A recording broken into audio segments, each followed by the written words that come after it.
সকলে ডুবে ডুবে মরছেন। এই দাবানল থেকে যদি অব্যাহতি পেতে চান, আসুন এই হরিবা আসলে ভাগবত কথার সভায় আসুন, হরিনাম তলায় জপ করুন, কীর্তন করুন, সুখী হন, এছাড়া অন্য কোনো উপায় নাই।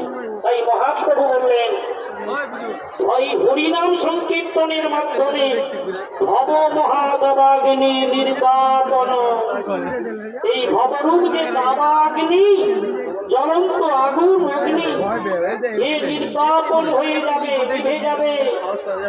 এরপরে বললেন শ্রেয় বৈরব চন্দ্রিকা বিতরণম, চাঁদের জোছনার কিরণে স্নিগ্ধ করে দেবে আপনার মন প্রাণ সব সমস্ত কিছুকে। শ্রেয় বৈরব চন্দ্রিকা বিতরণম বিদ্যা বধূর জীবন, বিদ্যা মানে গুণ, গুণে যেমন একটি